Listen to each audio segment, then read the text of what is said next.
구약성경 예레미야서 2장 20절부터 25절입니다. 같이 합독을 하겠습니다. 20절부터 25절. 내가 옛적부터 내 멍에를 꺾고 내 결박을 끊으며 말하기를 나는 순종하지 아니하리라 하고 모든 높은 산 위에서와 모든 푸른 나무 아래에서 몸을 굽혀 행음하도다. 내가 너를 순전한 참종자 곧 귀한 포도나무로 심었거늘 내게 대하여 이방 포도나무의 악한 가지가 되면 어찌 됨이냐. 주 여호와의 말씀이니라. 내가 잿물로 스스로 씻으며 많은 비누를 쓸지라도 너의 죄악이 내 앞에 그대로 있으리니 내가 어찌 말하기를 나는 더럽히지 아니하였다 바알들의 뒤를 따르지 아니하였다 하겠느냐. 골짜기 속에 있는 너의 길을 보라.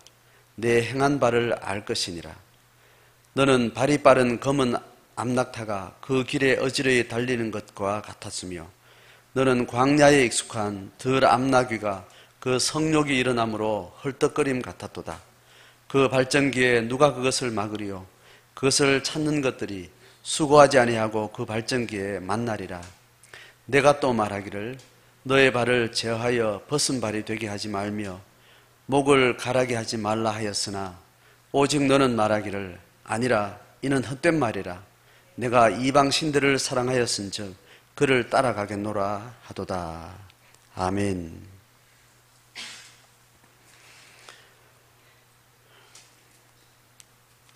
계속해서 예레미야 2장은 지난주 본문에 계속 이어서 이스라엘의 죄악상의 다양한 측면들을, 다양한 논조를 가지고 비유적으로도 설명하고 죄의 이유, 또 죄의 현상, 죄의 형태, 다양한 방식으로 그들의 죄악상을 그렇게 진술해 가고 있습니다. 20절, 21절에 한달락의 이야기를 하고요. 22절부터 24절 한달락의 이야기를 하고 또 이어서 25절에 그렇게 구별해서 세 단락의 포인트로 오늘 본문을 좀 저희들이 보기를 원합니다. 20절에 이렇게 말합니다. 네가 옛적부터 너의 멍에를 꺾고 너의 결박을 끊으며 말하기를 나는 순종하지 아니하리라 하고 모든 높은 산 위에서와 모든 푸른 나무 아래에서 몸을 굽혀 행음하도다.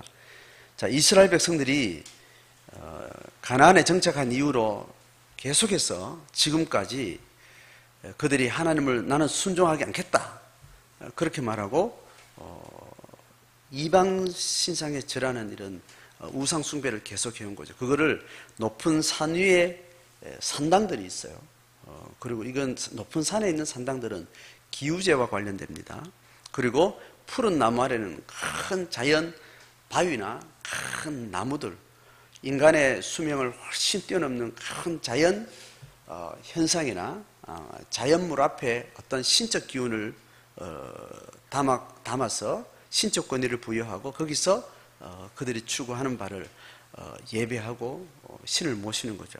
어떤 그런 바알신이 섬겨지는 여러 형태의 어떤 장소를 이렇게 산 위와 푸른 나무 아래라고 설명을 합니다.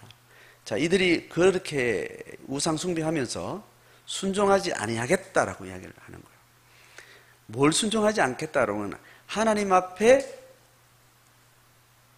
받은 소명대로 그들이 말씀을 순종하며 살겠다라는 그들의 촉이, 그들의 정체성이 있었단 말이죠. 그런데 그것을 안 하겠다라고. 자, 그것을 거절하는 방식을 어떤 표현하는가 하면 너의 멍에를 꺾고 너의 결박을 끊으며 이렇게 하게. 그러니까 이스라엘 백성들이 하나님께 순종하는 어떤 그 상태를 그들의 소가 노동할 때 지는 그 멍에, 굉장히 고통스러운 어깨에 짓누르는 그 무게죠. 노동의 무게, 그 멍에를 꺾어버리는 거야. 나 일하지 않겠다. 그리고 어떤 결박된 상황에서 그 결박을 끊으면 어떤 하나님이 그들을 부른 것, 하나님의 백성으로 살아간다는 것은 눌린 짐의 수고를 지는 것, 그리고 어떤 활동이 자유롭지 못하도록 결박된 상태, 어떤 그런 형태로 그들이 이해를 한 거죠. 하나님을 버린다는 것이 자유롭다고 표현하게 되면 하나님을 섬기고 따른다는 것은 하나님이 허락하신 삶의 짐을 지겠다는 것이고, 또 다른 죄를 향한 어떤 자기 자의적인 것들을, 그 자유를, 죄를 지을 수 있는 자유를 내가 포기하는 것을 내가 결박당했다, 이렇게 상대적으로 표현하는 거겠죠. 자, 그렇게 명확하게 하나님 앞에 멍해지고 결박된 상태를 파괴하는 것을 지금 여기서 강조를 합니다. 그렇게 해서 완전히 하나님 앞에 붙들리고 하나님에 집중해야 될 것을 완전히 털어버리고 거기서 벗어나서 이방신을 따랐다는 거죠. 자, 그런 양면의 분명한 현격한 차이들을 설명하기 위해서 멍에를 꺾고 결박을 벗어버리고 그렇게 설명하고, 그리고 순종하지 않겠다라는 그런 반대급부의 상황을 이야기합니다. 자, 이 상태를 하나님이 21절에 어떻게 표현하는가 하면 그들을 포도나무로 비유를 하는 거예요.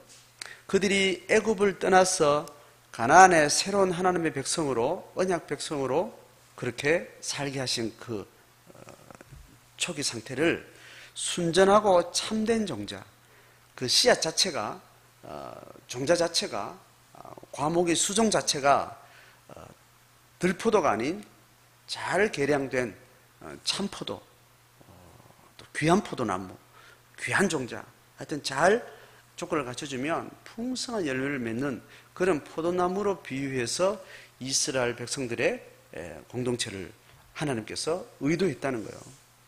그랬는데 그들이 신앙의 그 멍에를 꺾어버리고 그들이 하나님 앞에 결박된 순종의 삶을 포기하고 이방 포도나무의 악한 가지가 되었다라고 이야기합니다. 자, 이스라엘 백성들이 지금 이 말을 들을 때 또 수천 년이 지난 지금 오늘 21세기를 사는 우리가 이 수천 년 전에 예레미야가 이스라엘 백성들의 그 시점에서 말하고 있는 그 이스라엘 백성들이 이걸 듣는 것, 또 우리는 이 시간을 건너뛰어서 우리가 듣고자 할 때 우리는, 내 자신은, 또 이스라엘 백성들이 예레미야의 이 메시지를 들을 때 그들은 어떻게 자기 정체성을 붙들고 있었느냐라는 것이 중요한 겁니다. 그런데 하나님은 이스라엘 백성들의 그 역사 초기에, 가나안의 국가 공동체 그 초기에 분명하게 순전한 참종자, 귀한 포도나무가 되도록 이스라엘 백성들과 쌍방에 합의를 하고 그렇게 역사를 시작한 거죠. 그런데 이스라엘 백성들은 변절했고 그 정체성을 버린 겁니다. 그 언약의 쌍방에 상호 책임지겠다는 그 쌍방의 언약, 그 사건 자체를 하나님께서 지금 문제 삼고 있는 거죠. 예레미야를 통해서.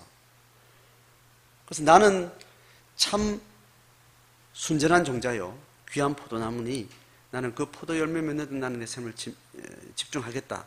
이게 이제 그들의 초기 이야기였다면 그들은 변절하고 이방의 악한 들포도의 악한 포도나무가 되었다는 겁니다. 이스라엘 백성들은 자기들이 아직 순전한 참종자라고 이제 착각을 하고 있어요. 선지서를 계속 전말을 보면 그렇다는 게 보여집니다. 그리고 이것이 문제라고 생각을 전혀 안 한다고 그랬습니다. 오늘날 우리도 그런 거예요. 제가 지금 예레미야의 언어와 예레미야 심정을 가지고 지금 이 말씀을 제가 풀어나갈 때 이것을 듣고 있는 저와 여러분은, 이 시대를 살고 이 말씀을 저들이 주목하고 있는 우리들은 이 말씀을 듣는 자로서 이스라엘 백성들의 이 예레미야 시대의 이스라엘 백성들처럼 오늘도 그 백성의 입장에 있어서 오늘 우리 시대에 내 자신이 어떠한가를 돌아보는 것이 중요하겠죠. 문제는 내가 하나님의 이 시비를 내가 논할 수 있는 입장에 서 있느냐는 거예요. 그 당사자인 거냐는 거예요. 지금 예레미야의 말을 듣고 있는 이스라엘 백성들은 그들의 집단 공동체로서 이미 시대가 많이 지나간 선조들이지만 하나님하고 쌍방 언약을 했던 당사자들이에요. 당사자들이니까 하나님이 계약 당사자 보고 너는 왜 이것을 파기했느냐라고 따지는 거예요. 그러니까 예레미야의 이 말을 듣는 이스라엘 백성들은 그 말을 들을 수 있는 피고자가 되는 거예요. 지금 원고가 지금 변호사를 지금 동원해가지고, 예레미야 변호사를 동원해가지고 피고를 지금 고발하고 있다는 거예요. 그러면 이제 그 사람들은 내가 계약했던 초기를 다시 계약서를 따지고 보겠죠. 그리고 그 계약서와 상관없는 오늘날 내가 살고 있는 내 삶의 모습과 내 정체성을 비교하면서 이게 문제 있다라는 것이 진짜 문제가 있는지를 스스로 돌아보게 되겠죠. 우리도 동일한 거예요. 내가 지금 이 예레미야 본문을 내가 말씀으로, 하나님의 말씀으로 내가 이렇게 듣고자 할 때, 나는 하나님의 이 예레미야 말을 내가 지금 오늘 현재에, 오늘 여기에 내 존재와 함께 할 수 있는 내 정체성이 그러한지를 확인하는 게 중요합니다. 나는 지금 내가 살고 있는 이 현재를 오늘 예레미야 말씀을 통해서 내가 비춰볼 때, 이 피고소인으로 내가 지금 서 있는 사람이 맞는지, 다시 말하면 내가 이 계약 당사자로서 내가 하나님 앞에 참종자로서 거룩한 포도나무로 살겠다라고 하는, 또 그렇게 하나님이 부르셨다라고 하는 것에서 내가 오케이 인정하고 하나님하고 쌍방 계약을 맺은 자인지를 자신이 확인하셔야 돼요.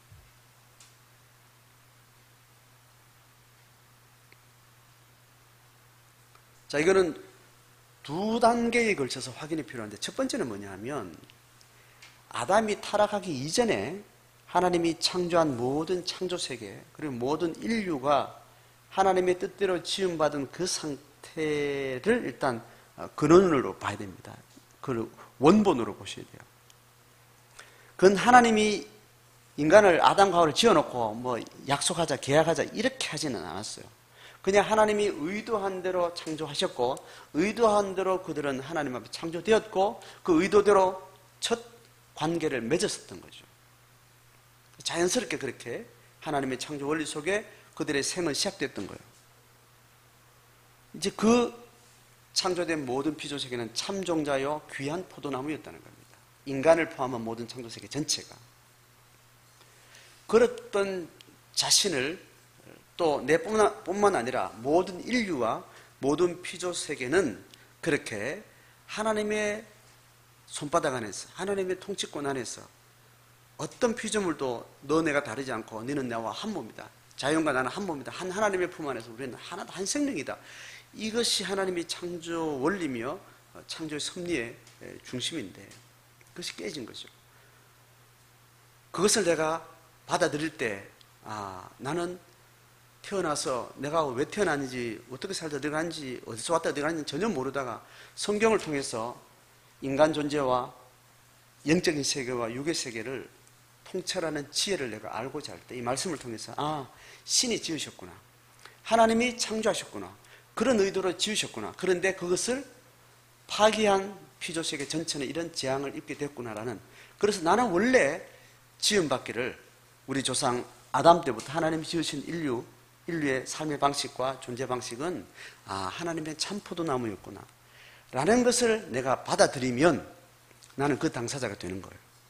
이 예레미야가 이스라엘 백성들을 고발하듯이 오늘 이 말씀이 내게도 들어와서 그렇게 창조되었었는데 나는 태어나면서 그 원리도 모르고 누구도 가르쳐준 바가 없었고, 그런 거 살다 보니까 하나님이 인간에게 찾아와서 계시하신 그 진리를 따라서 내가 어떻게 지어졌는지, 어디서부터 왔는지, 어디로 가는 존재인지를 내가 이제 알게 되는구나. 그러면서 나는 순전한 참종자여 곧 귀한 포도나무의 근원적인 나는 그 창조의 그 시점에 나는 내 정체성을 다시 회복하겠다는 분명한 자기 의지가 있을 때, 이제 예레미야의 이 메시지를 내 것으로 들을 수 있는 겁니다. 그랬는데 오늘 그랬다는 거예요. 내가 창조 때에 귀한 포도나무로 창조되었는데 어찌 살다 보니까 지금 이렇게 돼서 이방 포도나무의 악한 가지로 살게 된 거예요. 그 역사는 아담 타락이 쭉 지나와서 그 타락한 시대에 내가 어느 시점에 태어나서 그 타락한 문명 속에서 타락한 욕망들을 어떻게 살아온 거죠. 그것이 원본입니다. 자, 그 중에 또 하나 놀라운 하나님의 계시 사건은 뭐냐면, 예수 그리스도가 그렇게 악한 포도나무가 된 모든 인류 역사 속에 이제 한 사람 한 사람 하나님께서 다시 리콜하는 역사를 하나님 진행하시는 중에 이스라엘 백성들을 통해서 예수의 대속의 역사를 통해서 그를 믿는 자를 통해서 그렇게 한 사람 한 사람 부르는 역사를 하나님께서 이제 진행해 오고 계신 중에 내가 이 시대에 태어난 거예요. 창조의 원본에서 내가 다시 나는 그렇게 처음부터 그렇게 지어진 존재야. 근데 망가졌어. 야생 포도나무가 되고 악한 가지로 살게 되었었어. 그런데 이것을 회복하는 하나님의 구속 역사에 십자가 사건 통해서 성령의 사건이 내게 임하고 그 십자가 사건을 내 것으로 받아들이고 나는 그렇게 구원의 반열에 나는 설 거야. 섰어. 그 확신이 예수 십자가 사건 통해서 내한테 임한 거죠. 두 가지 차원에서 창조와 아담의 첫 창조와 예수의 재창조를 통해서 나는 어떻게 존재하고 어떻게 태어났고 어떻게 조성된 존재인지를 내가 내 정체성으로 받아들이면서 거기서부터 이 예레미야 메시지가 오늘 나를 비추는 성령의 생명의 빛이 되는 거죠. 이 자기 정체성을 내가 정확하게 붙들고 있지 않으면 그것을 딱 시점을 정확하게 계약서를 가지고 있지 않으면 지금 내가 죄를 지었는지 아닌지 논의 자체가 안 되는 거예요. 계약서가 없는데 계약 위반의 당사자인지 계약 위반에 누가 있는지 그 따지는 게 무슨 이유가 있겠어요. 그 계약 당사자 내가 사인했고 내 사인한 나는 상대방과 함께 이 약속을 하고 했기 때문에 오늘 내가 그 약속에 맞게 살았는가 그 따지는 과정이 의미가 있는 거죠. 내게 진리가 되는 거예요. 내게 어떤 의미 있는 사건이 되는 거죠. 그래서 이 말씀 들으면서 우리는 다시 한번 나는 어떤 정체성으로 이 성경을 읽으며 이 성경을 들으며 이 예배를 참석하며 나는 어떤 상태에 있는가 확인하시는. 아직까지 나는 그 계약 당사자로 정확하게 나는 그렇다라고 확신되지 않거든. 아는 사람은 나도 그런 사람인가? 나도 그 당사자로 내가 초청을 받았는가? 내가 그것을 내 생의 사건으로 받아들이고 나는 이제 그런 사람으로 내가 살까? 그 고민들을 각자가 하시게 되는 거죠. 돌이킬 수 없는, 물러설 수 없는 그 한 번의 계약 사건은 각자에게 분명해야 됩니다. 분명히 어떤 시점에 있어야 되고 있고 난 다음에 매번 말씀 앞에 설 때마다 그 사건을 기점으로 나는 그것을 잊어버리고 살 수도 있고 희미하게 살 수도 있고 그것을 아예 때려치우고 또 막 그렇게 살았을 수도 있지만 그 문제하고 상관없이 그때 그 사건이 오늘 또 지금 나를 살게 하는 분명한 삶의 기준이 되는지를 돌아보면서 말씀 앞에 서고 예배하며 하나님을 부르는 거죠. 자기 양심에 정확하게 물으셔야 됩니다. 여기는 O가 있고 삼각형이 있고 X가 있어요. 그걸 분명히 인식하셔야 돼요. 하나님은 인격적인 하나님이기 때문에 우리에게 하나님 형상으로 지음받은 그 인격의 원작용의 왕성한 생명력을 그대로 하나님께서는 우리에게 허용하시고 그걸 통해서 우리에게 어떤 인격적 관계를 맺으시기 때문에 하나님 일방적으로 사랑하셨고 일방적으로 예수 사건을 만드셨지만 그것을 받아들이고 그것을 자기가 수납하고 그것을 끝까지 의지로 자기 정신을 끌고 가는 것은 우리에게 달려있는 거예요. 자, 그런 나는 누구인가? 기독교라는 이 종교 문화 속에 살고 있지만 실제로 생명 앞에 진리 앞에 하나님이라는 존재 앞에 실존적으로 나는 이 계약 당사자로 하나님과 관계 맺은 자인가? 이거하고 기독교인으로서 그런 예배 생활하고 문화 생활하고 기독교인의 문명 속에 사는 거하고 다른 차원이에요. 똑같지 않다는 거예요. 얼마든지 하나님과 이 관계를 정확하게 진단하거나 확인하지 않고도 기독교인이라는 명분 아래 얼마든지 잘 살 수 있어요. 심지어 목사까지 할 수 있다니까요. 성직자까지 할 수 있어요. 그게 이스라엘의 역사였고 교회의 역사입니다. 우리 자신을 다시 돌아보면서 이 말씀이 천둥처럼 들리는 사람은 나는 그 계약 당사자라는 것을 내가 부인할 수 없고 나는 그것을 정확하게 붙들었을 때 이것을 따지고 들어오는 이 검사의 시비 앞에 이 소송 앞에 천둥처럼 들리는 거예요. 내가 잡혀서 판정을 받고 옥살을 하고 내가 이 대가를 지불해야 되느냐 벌금을 내야 되느냐 그래서 내가 이것을 변제하고 내 정체성을 끝까지 이어갈 것이냐 내한테 중요한 문제의식이 들어오는 거죠. 그것 없으면 예레미야 소리가 이 나부랭이가 아무리 큰 논리 체계를 가지고 있어도 내하고 아무 사건이 없습니다. 상관없습니다.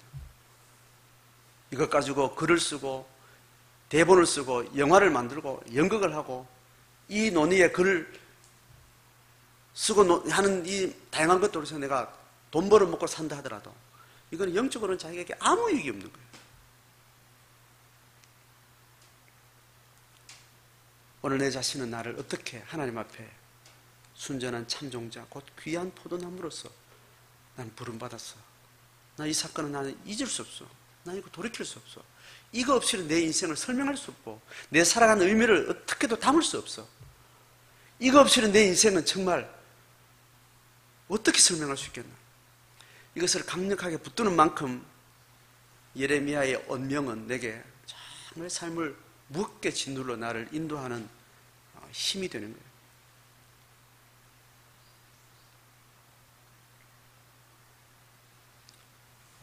줄곧 신앙생활을 하시면서 무게 있게 이 첫 계약서가 어떻게 작성되었고 내가 그것을 어떻게 무게 있게 의미 있게 살아가느냐에 따라서 그 계약서에 합당한 신실한 사람이 되고 가벼운 사람이 되고 하찮은 사람이 되게 되는 거죠. 자, 그렇게 해서 다음 과정으로 넘어가고 있습니다. 자, 22절에 이스라엘 백성들이 이렇게 말할 수 있다는 거예요. 주 여호와의 말씀이니라.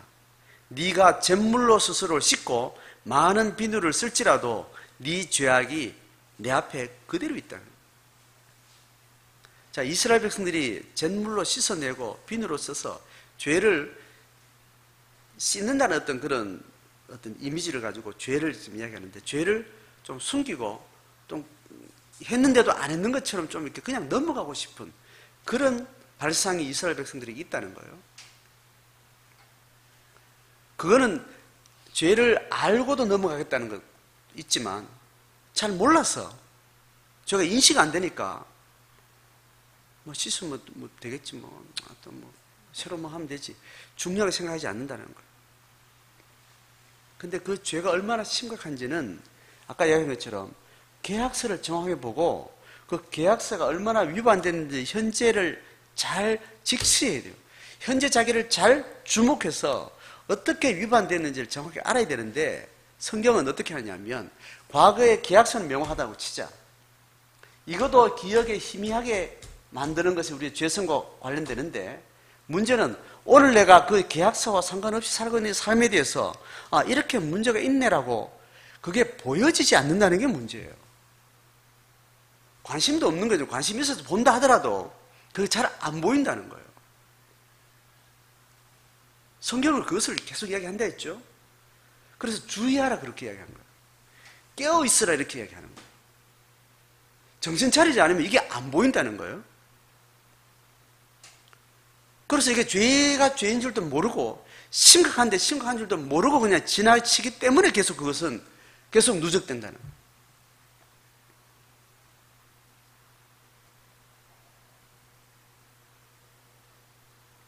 그래서 이스라엘 백성들이 이렇게 말한다는 겁니다. 23절 말하기를 네가 어찌 말하기를 나는 더럽히지 아니하였다. 나는 바알들의 뒤를 따르지 아니했다. 이렇게 얘기한다는 거예요. 어떤 부분에서 나는 바알을 따를 거야. 나는 하나님을 안 할 거야. 이렇게 알고 자기 의지를 가지고 그렇게 욕망을 뚜렷하게 드러내는 부분도 있지만 어떤 다른 반대급부에는 그게 바알을 따르는지도 모르고 내가 하나님을 배반한 줄도 모르고 어떤 면은 이걸 하나님을 따른다는 어떤 생각을 가지고 그렇게 이방을 섬기고 있는 상황이 있다는 거예요.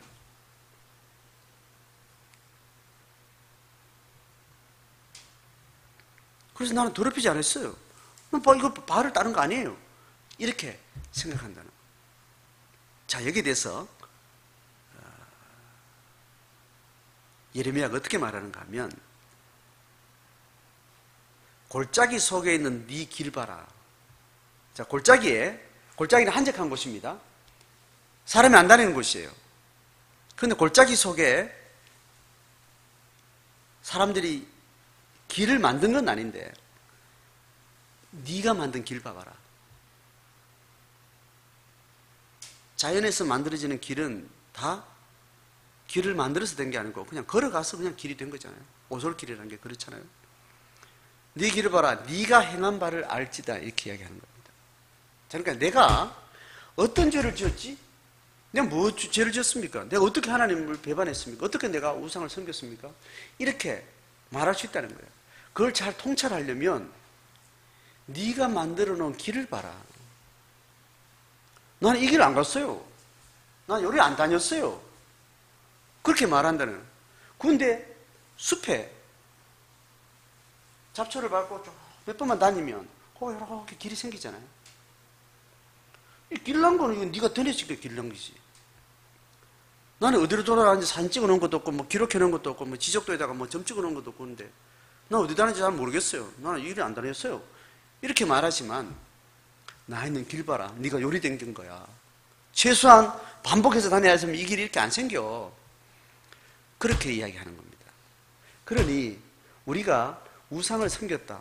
우리가 어떻게 악한 삶을 살았다라는 것은 지금 내가 만들어 놓은 길을 보면 그 길이 어디서 나오냐 이 말이에요. 내가 20년 동안 키운 내 새끼가, 내 애가 이렇게 자랐어. 이런 인간으로 자랐어요. 이런 성질머리 더러운 놈으로 자랐어. 이렇게 사악한 놈으로 자랐고, 이렇게 자기밖에 모르는 이기적인 놈으로 자랐고, 당신은 애를 어떻게 키우냐? 나 애를 잘 키웠어요. 시간 지나갖고 뭐 누가 기록해 놓은 것도 없고, 내 아이를 어떻게 키웠느냐? 나는 애를 잘 키웠어요. 애 써서 키웠어요.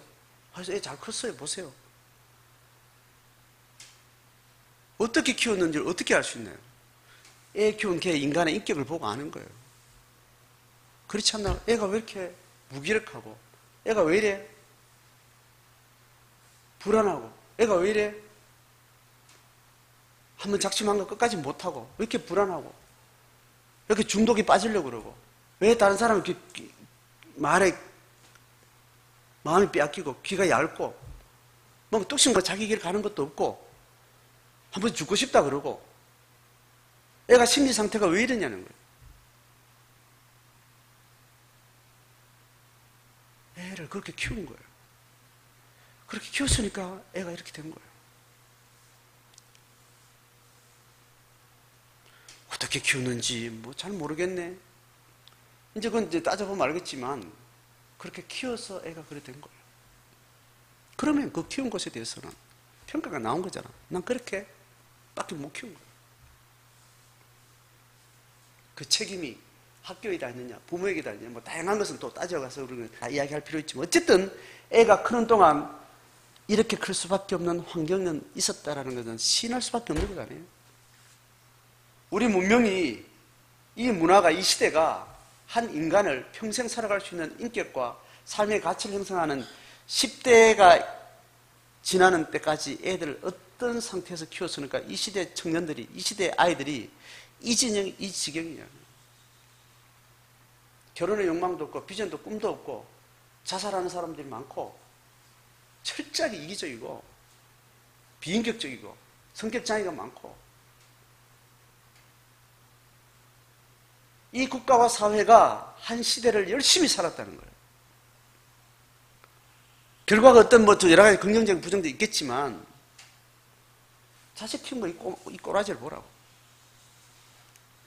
어떤 부를 만들어 문제를 해결하는 것은 어떤 성과가 있었는지 모르지만 다음 세대를 이어가고 인간답게 살아가는 삶을 만들어가는 교육에 있어서는, 양육에 있어서는 세대가 단절될 만큼 더 이상 멸종하지 않으면 안 될 만큼 심각한 상태에 생물학적으로 더 이상 유지가 안 되는 세대가 단절될 그 사태까지 온 것은 우리가 나름대로 열심히 했다는 것, 열심히 이뤘다는 것, 그것이 어떤 건지를 보여주는 거예요. 반성해야 되는 거죠. 우리는 참포도나무로 지원받아서 참포도를 생산하는 사람으로 나는 정체성을 그렇게 알고 있는데 내가 살아온 삶에 내가 만들어 놓은 길이라는 것은 결국 이렇게 된 거는 그 다니는 길이 문제가 있었다는 거예요. 회개하고 봐야죠. 죄인지를 일단 전제하고 어떤 항목인지는 또 따져봐야 되는 거죠. 공부해야 되는 거죠.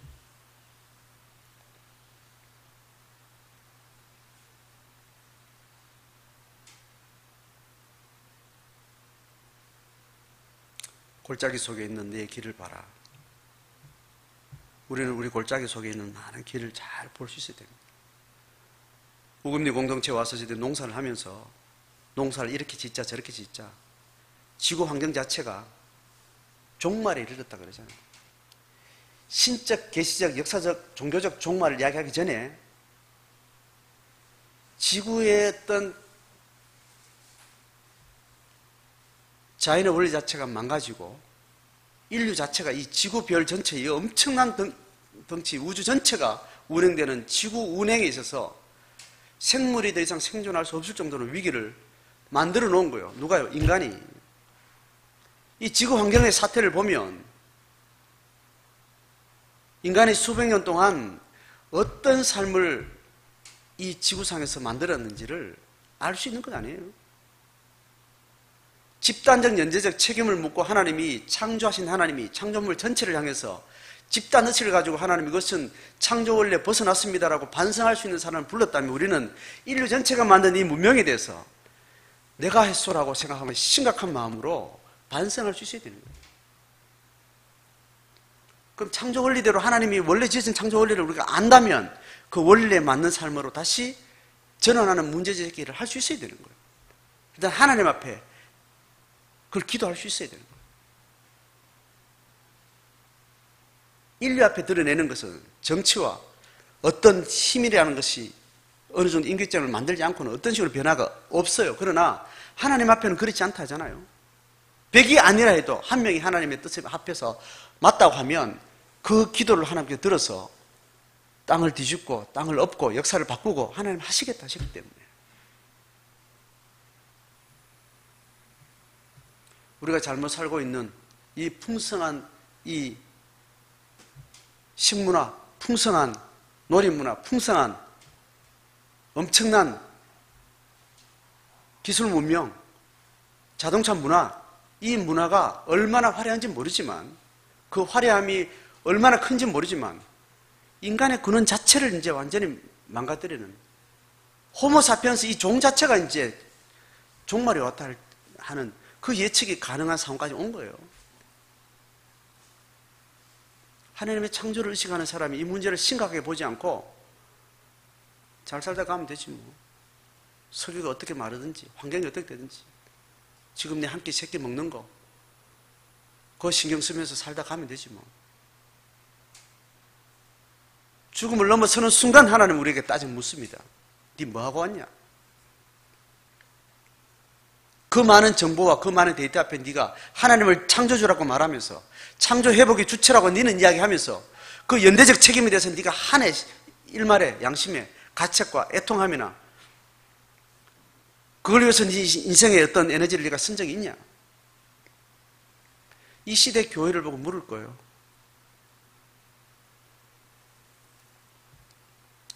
2차 전쟁, 엄청난 전쟁 시대의 교회는 전쟁을 하나님 이름으로 찬양하고 전쟁을 하나님 이름으로 지지하고 이렇게 했어요. 그 시대 성도들은 하나님이 물을 거예요. 그 전쟁이 엄청난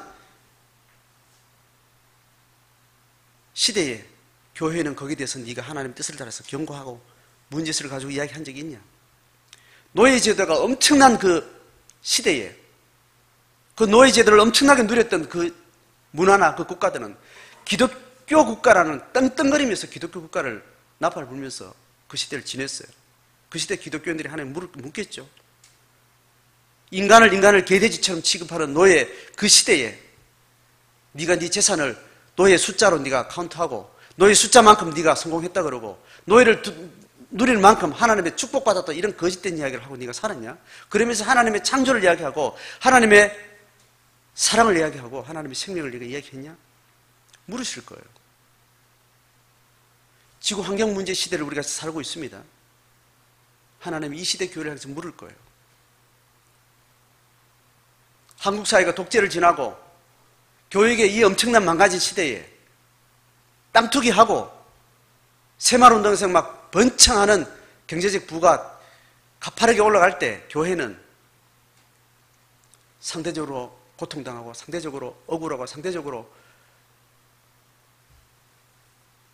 어려운 사람들에게 눈 돌리지 않고 열심히 짓밟고 앞서 나가는 사람들을 추정하고 그걸 위해서 기도해주고 축복해주고 그렇게 교회를 덩치와 교회 조직을 키우고 그러면서 동시에 교회 세속화를 엄청나게 방관하고 하나님 물으실 거예요. 네가 만들어 놓은 기독교 교회 전체가 만들었겠죠. 또 한국 사회 전체가 만들었겠죠. 거기에 한 생명을 두고 하나님께 계약 당사자가 됐다면 그 역사 전체를 우리에게 묻는다고 하셨잖아요. 책임지라고 우리에게 이야기하시잖아요. 이 한국 사회 이 시대를 살아가는 지구촌 동남아의 지금 이 여러 가지 상황들을 봐라. 인류가 어떻게 창조 원리를 벗어나서 어떻게 오만하게 지내왔는지. 너만 생각할 거냐? 네 가족만 생각할 거냐? 네 도시만 생각할 거냐? 네 국가만 생각할 거냐? 피조세계 전체가 내 건데 어떻게 좁아 터진 하나님의 창조세계 그 한 생명을 반 쪼개고 분화시켜서 거기에만 집중하는 그런 편애를 할 수 있냐 네가.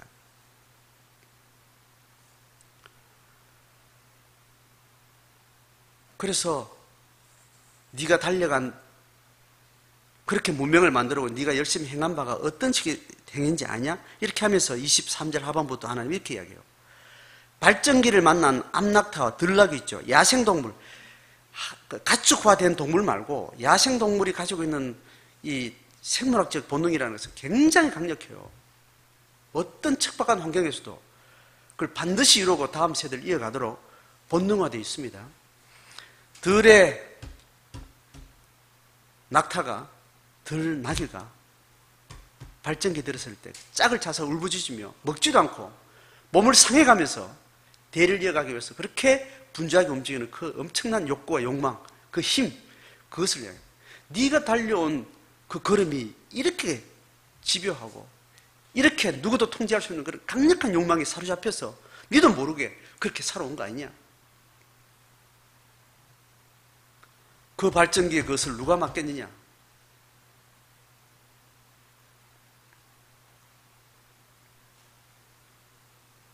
그렇게 설명하고 나서 하나님이 이렇게 25절을 이야기합니다. 같이 읽어봅니다. 상반절 시작. 내가 또 말하기를 너의 발을 제하여 벗은 발이 되게 하지 말며 목을 가라게 하지 말라 하셨다는 거예요. 자 보세요. 인간의 죄를 향해서 달려가는 그 모습이 발정난 동물의 그 행위처럼 감당할 수 없는 욕구가 자기 속에 있는지 어떤지 인식도 못하는 그 본능 자체에 매여서 그렇게 엄청난 힘으로 움직이는 그 동물을 이야기하면서 하나님은 그의 백성에게는 어떻게 말해요? 너는 그렇게 발정난 동물처럼 그렇게 우상을 향해서 그 욕망하지 마라. 세속적 욕망에, 이기적 욕망에 붙들려 살지 마라. 그걸 제어하라 이렇게 얘기하는 거예요. 그걸 어떻게 할 수 있는지는 뭐 다음 문제긴 하지만 하나님은 그것을 스톱하라고 해요. 자, 성경 전체는 네가 죄를 향한 욕구를 스톱하라고 이야기를 해요. 그런데 구약의 패러다임에서 말하는 방식이에요. 그래서 성경 전체적으로 인간의 죄의 욕구와 또 하나님을 따르는 신심의 욕구, 두 가지 욕구를 인간에게 가장 근원적인 힘으로 성경은 설명하죠. 하는데 아직 일경륜 시대에는 인간이 가지고 있는 죄의 욕구를 계속해서 하나님 집요하게 집중해요. 계시 과정을 통해서 인간이 죄를 향해서 달려가는 모습이 얼마나 집요하고 얼마나 집단적이고 얼마나 역사적으로 엄청난 문명을 만들어내는지 보여주기 위해서 이스라엘 역사를 통해서 인류의 고대 문명의 긴 틈바구니 안에서 그 기간 안에서 인간의 욕망이 개인과 집단에서 어떻게 만들어지는지를 쭉 풀어간 게 지금 이스라엘 역사 속에 드러낸 하나님 계시한 부분입니다. 거기서는 인간이 발정난 이 짐승의 그 욕망, 그 욕망으로 이미지에서 설명하고 나서 이것이 어떤 방식으로든 제어되어야 된다는 거예요. 이걸 끊어야 된다는 이야기하는 거예요. 이경륜 시대에 하는 설명입니다. 삼경륜으로 들어오면 뭐 이야기하냐면 예레미야 자체 안에도 또 다른 힘을 이야기해요. 이것을 제어할 수 있는 다른 힘을 이야기를 해줍니다. 자, 여기서는 그 죄의 힘 자체를 설명하고 나서 그걸 끊어야 된다고 설명하지만 그것은 하나님이 인간의 욕망 전체를 설명하는데 한 절반이에요. 반죽 절반은 뭐냐 하면 이것을 끊어낼 수 있는 힘의 근원이 뭔지를 우리한테 가르쳐줍니다. 그건 하나님으로부터 오는 힘이에요. 예레미야 33장 가면 성령에 대한 예언을 합니다. 인간의 죄의 욕망을 그렇게 신랄하게 그렇게 따지고 들어온 지금 예레미야 예언 가운데 이것을 끊어낼 수 있는 새로운 하나님의 영적 욕망에 대한 하나님의 계시 사건을 예언을 해요. 그 십자가 사건과 성령 사건입니다.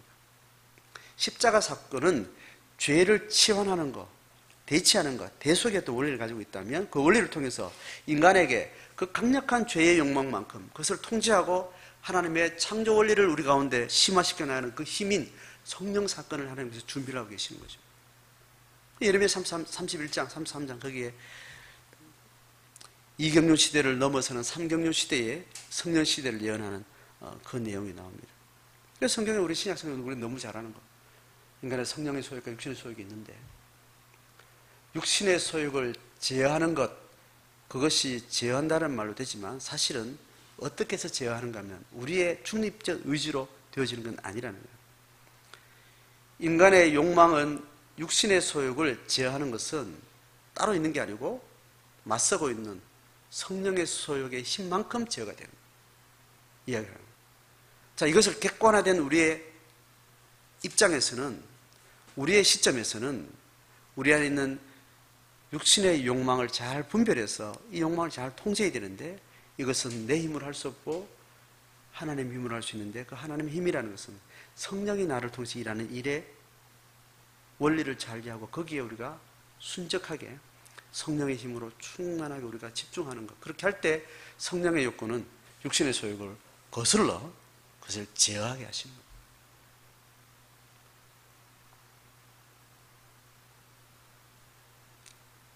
오늘 세 가지 포인트를 다시 한번 정리합니다. 나는 누군지, 예레미야의 문제를 오늘 내 문제로 오려면 내가 누군지를 아셔야 돼요. 나는 어떻게 창조되었는지를 알아야 되고 그 창조가 망가진 이후에 예수 십자가를 통해서 재창조가 내게 적용되었고 나는 그 창조의 근원적인 아담을 지을 때 나를 창조한 그 원리에 나는 다시 서겠다. 그리고 망가진 인류의 죄성의 되물림 통해서 나는 죄인으로 태어났지만 예수의 두 번째 아담인 예수의 재창조의 사건 속에 나는 동참하겠다. 그래서 나는 하나님 나를 어떻게 지으신 것과 나를 어떻게 예수를 통해서 재창조하신 것을 내가 내 신앙으로 내 삶으로 받아들여서 나는 그 계약 당사자로서 나는 살겠노라. 거기서부터 예레미야 말 또 내 사람 삶에 대해서 기울일 수 있습니다. 그리고 그것을 알려면 지금 내가 살아가고 있는 삶의 문제를 잘 보면 알아요. 문제를 보면 그 문제가 어떻게 만들어진지 알게 되고 그 문제가 만들어진 걸 내가 오늘도 하고 있어요. 애한테 성질 내고 로또 하고 싶고 나도 돈 모아서 나 이거 하고 싶고 누구보다 좀 잘 살았으면 좋겠고 다른 나라보다 우리나라가 잘 살았으면 좋겠고 다른 나라보다 우리나라가 좀 강리했으면 좋겠고 뭐 이런 속 좁아 터진 갈갈이 나눠진 집단 이기성과 자기 개인 이기성의 어떤 욕망을 계속해서 집중하는 거예요. 자, 그렇게 해서 이렇게 만들어 온 거예요. 그래서 전쟁이 만들어지는 거예요. 내가 전쟁에 내가 관여하지 않았다고요? 그렇지 않습니다. 우리나라만 잘 살기를 열심히 애썼던 우리 대한민국의 선조들, 그 선조들 때문에 이웃 나라들과 매번 전쟁을 한 거예요. 그 전쟁 중에 어떨 때는 힘이 있어서 우리는 이기기도 하고, 어떨 질 때는 지기도 해서 재앙을 당하기도 하고, 피장파장으로 그렇게 이제 재앙을 만들어 오면서 살아온 거죠. 그들처럼 나도 내 집안이 잘 살았으면 좋겠다. 대한민국이 일본보다 힘이 셌으면 좋겠다. 저끼리는 전쟁 나서 죽을지언정 우리나라는 그 전쟁을 피해갔으면 좋겠다. 이런 생각들을 하면서 내 삶과 이 사회를 향해서 집단 이기적인 어떤 욕망들을 부추기면서 사는 거예요. 그걸 우리가 봐야 됩니다. 그걸 보면 내가 행한 바를 아는 겁니다. 내 자식을 어떻게 키웠고 어떻게 돈을 벌었고 어떻게 내 삶을 계속해서 추구해왔고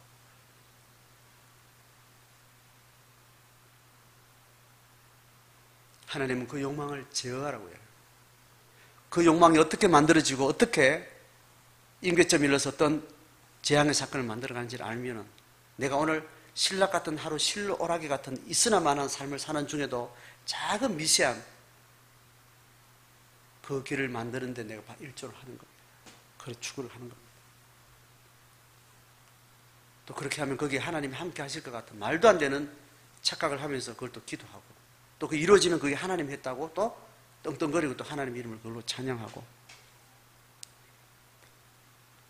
제어하라고 해요. 성령의 소욕이 아니면 제어가 안 됩니다. 성령의 소욕은 네 개인의 욕망을 다 벗어버리고 하나님의 욕망을 우리 가운데 심어줍니다. 하나님의 거룩한 욕망을 우리가 심어줍니다. 일본과 중국과 우리나라가 더 이상 전쟁하지 않는 동북아시아의 장기적인 어떤 전략은 그런 하나님의 뜻은 우리가 어떻게 이루어갈까?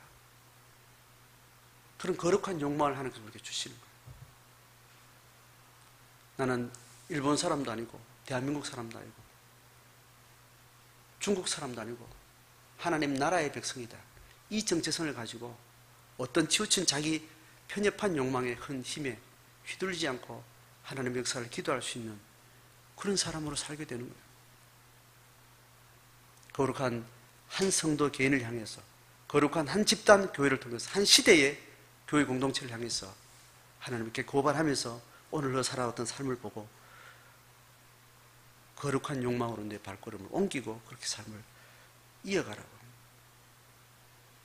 거기에 반응하고 예레미야 이 작은 말들 속에 천둥 같은 하나님의 소리를 듣고 우리의 삶을 다시 한번 순전한 참종자 거룩한 포도나무로서 주어진 삶을 살아갈 수 있는 저와 여러분 되기를 주의 이름으로 축복합니다.